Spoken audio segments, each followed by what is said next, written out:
Hey guys, I'm Alana and you're watching Button Bash. EA Games did a whole lot of teasing at E3 2014 with BioWare and Criterion Games both working on new IPs that they apparently just couldn't tell us much about. While EA did show off a trailer for a new Mass Effect game, all we can really conclude is that there will be a whole lot more space involved. Criterion Games is working on some kind of first-person racer that uses a broad range of vehicles, everything from jet skis to paragliders and snowmobiles. It's only in prototype stage at this point, but Criterion have said that they've been inspired by real-life videos shot first-person GoPro style. EA also gave us a brief look at Star Wars Battlefront at E3 this year, which is set to come out in 2015. Apparently DICE actually visited the original LucasArts studio to get a proper feel for the game, which is pretty impressive.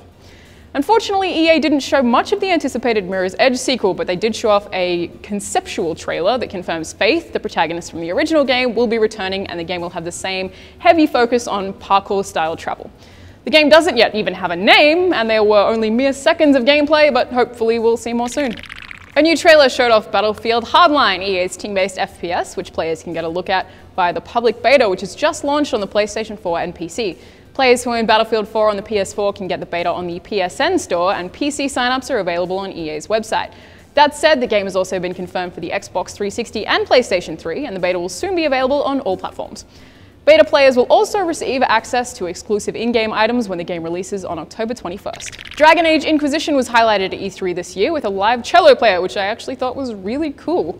The trailer looks just as good as every other glimpse we've seen of this new addition to the Dragon Age franchise, and the bar is set extremely high. The Sims 4 is boasting smarter Sims with real personalities. Apparently they are more emotional, more reactive, and will now be able to control more than just their minds and bodies. We'll be able to control their hearts. Aww. We'll be able to play with the next generation of The Sims on September 2nd. Madden NFL 15 has tried to address player complaints that the defense aspect of the game has fallen, adding in a new feature that should keep the camera in front of you. EA also showed off EA Sports UFC and announced a new PGA game sporting the tagline "Golf Without Limits." And of course, there's FIFA 15. Apparently, FIFA 15's main goal is to present the game in a way that feels as close as possible to watching football on TV. And to recreate that, each player has their own system of emotions that influences reactions and relationships. FIFA is getting kind of intense, it seems, as if football wasn't enough of a soap opera already. EA have announced a MOBA called Dawngate and have apparently made solid efforts to avoid cloning all the other popular MOBAs out there. But let's check out the new trailer. We knew we were coming out of nowhere, and we knew that the people who liked MOBAs were super diehard.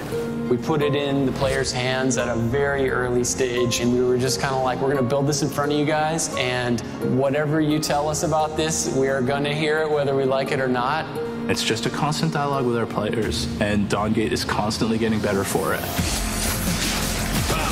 MOBA stands for Multi-User Online Battle Arena. For Dawngate, what we've done is broken down the genre to its component parts and built a new game that doesn't just clone the classic MOBA, but builds on it by focusing on a flexible metagame. But the metagame in Dawngate is based around your particular team composition, the roles your team is choosing. So the game is going to play different every single time, allowing you and your team to genuinely try new strategies. It allows them to basically play any of these characters that they really identify with in any position in the game. When we set out to make Dawngate, really what we wanted was characters who were fighting for a purpose. All of the characters that you play, the map that you're playing on, has been conceived of in a massive epic story arc that's really just kicking off with the players.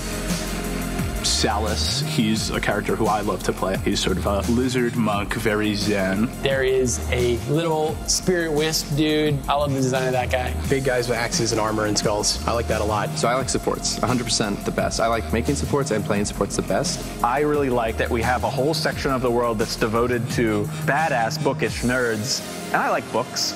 Dude, if you can't geek out about something, we're probably not gonna have a good time hanging out.